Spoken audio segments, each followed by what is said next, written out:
Aduh kakak. Nama saya Vira Azmana Asia dari semester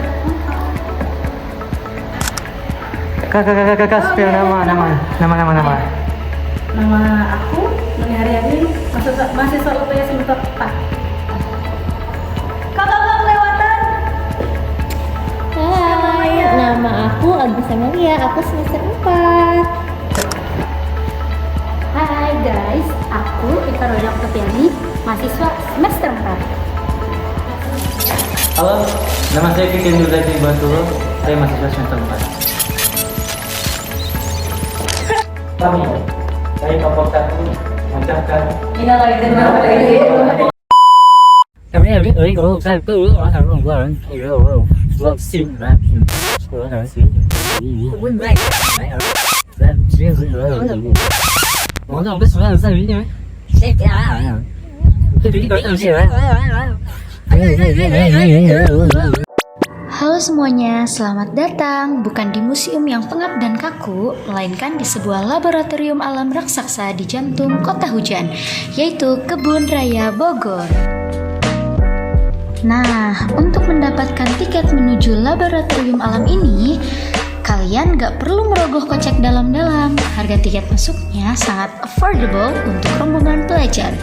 Di hari biasa harganya 15.500 dan di akhir pekan harganya 25.500.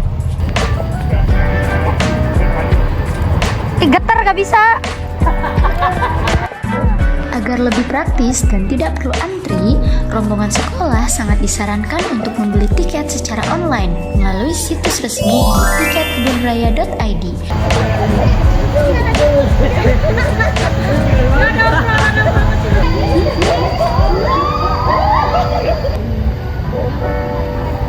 Kebun Raya ini buka mulai pukul 8.00 hingga 16.00 waktu Indonesia Barat.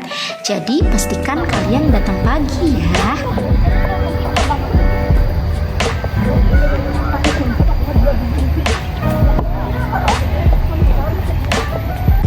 Di sini ada berjuta kisah yang tertanam di tanah ini. Jika kalian berdiri cukup lama di sini, kalian akan mendengar bisikan sejarah yang jauh lebih tua dari Republik ini sendiri. Dari sekedar taman belakang seorang gubernur jenderal, ia tumbuh menjadi perpustakaan raksasa bagi ribuan spesies tumbuhan yang mendongak ke langit. Kita sering terjebak mengajarkan anak-anak tentang alam hanya dari buku teks yang 2 dimensi.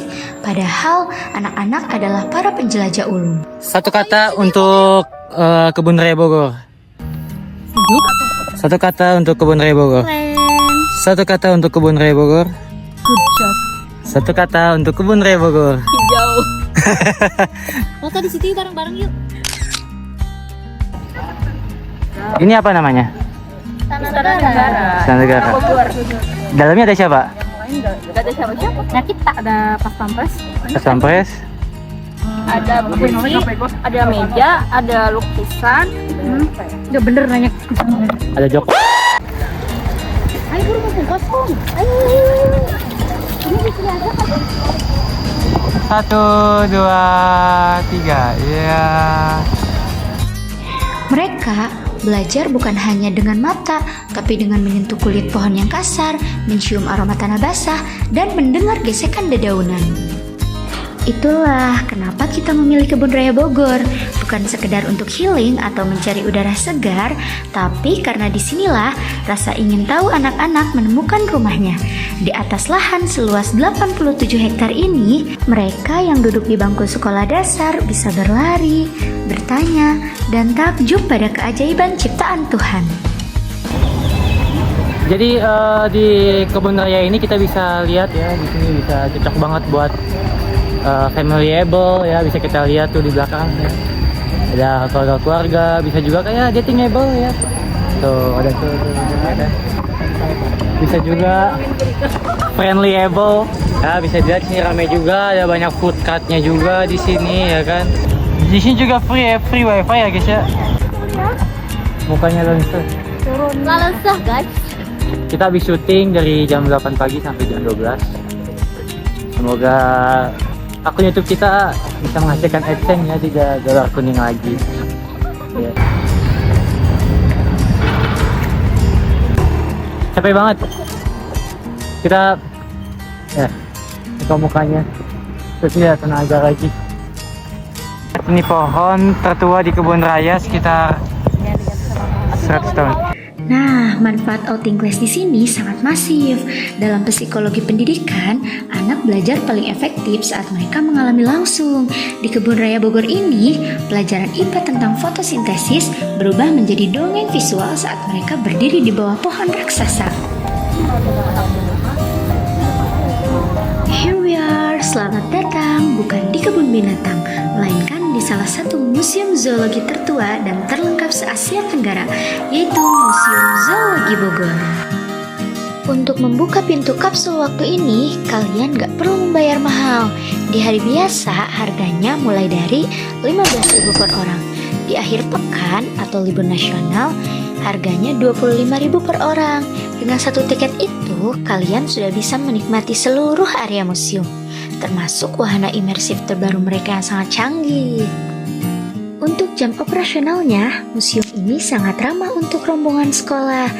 Di hari Senin sampai hari Jumat, dimulai pukul 8.00 sampai 16.00 waktu Indonesia Barat.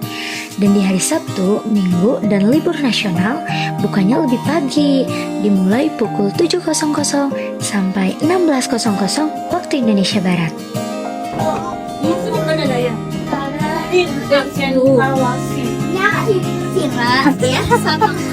Jangan bilang ini aku ya. Ini jangan bilang aku. Ini bunuh nih ya. Ini ibarat gitu ya. Jadi ini paling besar, sedang ini anaknya. Aku di mana aku? Kamu Apa kita? terus kakak berarti sebuah belajar semua. Mana? Iya, oh my god. Ya Allah, Zaki, ini Zaki.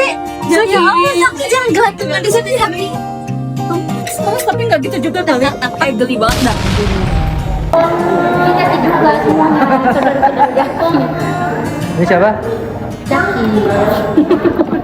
Zaki, tapi mukanya begini. Ini kayaknya piaraan mereka. Geli ya? Masya Allah. Ini adalah kerangka Bununi di masa yang akan mendatang. Kayaknya kita semua deh. Bapet. Itu siapa? Bapet. Itu siapa? Bapet. Bapak siapa? Siapa lagi? Itu siapa? Maskotnya 118A. Siapa tuh? Tara. Perjalanan kita belum selesai. Jika sebelumnya kita belajar bagaimana kehidupan bertumbuh dan bernafas di bawah kanopi pohon-pohon raksasa, kini saatnya kita memasuki sebuah kapsul waktu. Sebuah ruang sunyi yang justru dipenuhi oleh seruan nyaring dari masa lalu, sebuah perpustakaan bisu yang menyimpan bukti kekayaan fauna Nusantara. Waduh, buaya. Gua tahu suara buaya kayak gimana. Mau tau nggak? Apa? Suara buaya. Kalau aku ngechat, ada yang marah nggak? Gua kasih tahu. Apa Suara tuh? ular gimana nih? Kayak gimana tuh? Kalau kamu nggak ngechat, justru aku yang marah. Itu ikan apa? Ikan gurame. Mana ada? Gurame. Emang gurame? Coba. Ya. Itu ada bacaannya. Oh iya benar. Gurame. Oh iya, bisa menambah nafsu makan anak. Yang mana tuh? Nih, kan sudah 17. Emang betul dia bisa bikin nafsu makan anak dan ikan air tawar. Jadi kalau ikan apa? Keripik belut bikin anak pintar. Enggak sih, karena kan digorengnya pakai minyak. Nutrisinya jadi berkurang.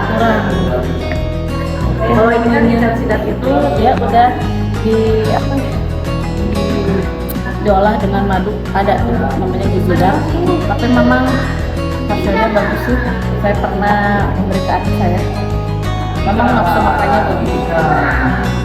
Di era digital ini, anak-anak kita sangat akrab dengan gambar-gambar satwa. Tapi, pernahkah mereka membayangkan seberapa besar sebenarnya makhluk bernama paus biru itu? Bisakah mereka membedakan burung endemik Papua dengan burung yang setiap pagi berkicau di halaman rumah? Ini bisa buat makan Kepiting ini kali kita laskan. Bukan. Kepiting itu yang mahal itu yang besar. Bukan yang ini. ininya tuh. Ininya doang nih, gitu. Kakinya doang aja mahal. Emang ada dagingnya kaki seringkin? Ada. Ini makin gede, ini dagingnya juga makin Di kaki? Iya, makin manis, kaki enak. Mahal. Mahal. Emang pernah nyobain? Biar-biar. Jelas. Lihat orang yang ini mukbang bang. Dan disinilah jawabannya. Museum Zoologi Bogor bukan sekedar gedung pajangan. Ia adalah jawaban atas keterbatasan buku pelajaran yang hanya bisa menampilkan gambar 2 dimensi. Dan di tempat ini, anak-anak sekolah dasar bisa belajar taksonomi, yaitu ilmu pengelompokan makhluk hidup. Bukan dengan menghafal tabel, melainkan dengan melihat langsung 954 jenis fauna awetan yang terbagi dalam 7 kelompok besar. Tentunya, manfaat outing class di sini sangat konkret. Dalam teori pendidikan, anak-anak belajar paling efektif ketika mereka mengalami, bukan sekedar diberitahu. Dan tahukah kalian kisah di balik kerangka paus biru yang menjadi ikon museum ini? Ia bukan sekedar pajangan. Paus ini adalah kisah nyata. Ia terdampar di pantai Pamengpeuk di Garut Selatan pada tahun 1916, lebih dari seabad yang lalu.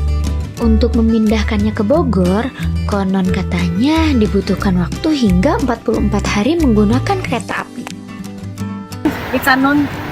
Tahu nggak? Ikannya lebih gede lagi dong. Bukan ya. Ada yang pernah bilang ikan. Ikan nun kan.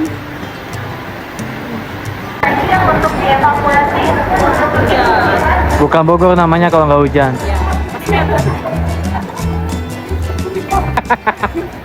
Ini namanya tidak diajak ya guys ya, laki-laki doang di sini. Udah kalau naik KRL disuruh paling depan, apa yang belakang? Udah kalau naik KRL disuruh paling depan, apa yang belakang? Jam berapa ini guys? Dan jam jam setengah 6. Hujan guys. Jadi jangan lupa di like dan subscribe ya. Ya. Di akhir. Iya. Ya.